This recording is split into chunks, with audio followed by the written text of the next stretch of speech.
This is Sportscentre.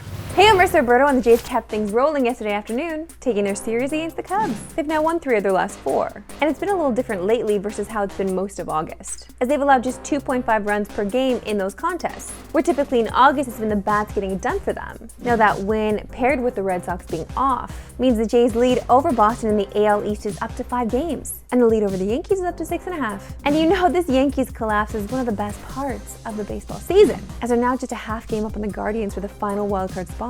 The Yankees, to play the way they played last year and had the playoff run they had last year to fall off completely, is a juicy piece of pie. Now the rest of August will be crucial for the Jays, as they could potentially get this division locked up. Of the Jays' next 4 series, none of the teams have a winning record, as Texas, who they start a 3-game set with tonight, has the best record of all those teams, and they're just .500. The combined winning percentage of all 4 opponents is a paltry .467. So yeah, who knows what the lead in this division could be by the time we get to September. You know how this Jays team operates in the wild card, so it's best if they hold on to this top spot. 10 out of my favorite segment, and yours, that we love sports today. Why we love sports today. Sometimes you see a display of skill and talent that just wows you. That's exactly what this video is.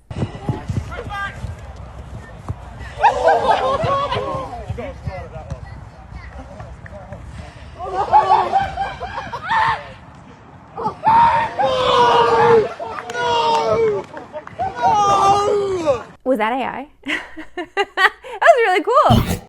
To the NFL, and we've got some news regarding the Matthew Stafford drama in LA. Stafford has yet to practice in training camp due to an aggravated disc in his back, which at this point in camp might be a bit of a red flag. But according to head coach Sean McVay, he will work out again tomorrow. Now, while he still has yet to practice, he did work out last weekend, throwing 68 passes with no limitations. But after that, he was not in a place to work out again 2 days later. But hey, like, what 37-year-old really wants to work out 2 days in a row? You get sore. You gotta relax. McVay was also asked about the possibility of surgery, but poured cold water on it, saying, quote, "That hasn't been a conversation that we've had. There's been a lot of conversations about what the best method is and how we want to approach it. That hasn't been something that comes up." 10 now for the CFL Preview, powered by FanDuel.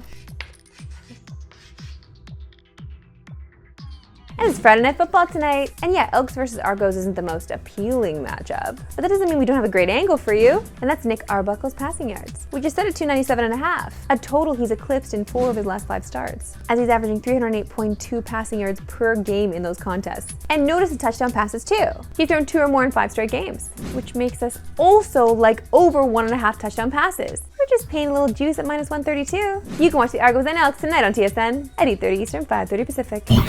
Now let's finish with some WNBA, because it's a historic night tonight in Vancouver, as the Atlanta Dream take on the Seattle Storm. This will be the first time in WNBA history that a regular season game will be played outside the United States. And while it's the first ever regular season game, it's actually the 3rd WNBA game to be played in Canada, because in 2023 the first game was a preseason tilt in Toronto between the Sky and Lynx. And last year we had another preseason game, this time in Edmonton, as the Sparks took on the Storm. And this is all just a preview for the excitement of 2026, when the Toronto Tempo start their first WNBA season.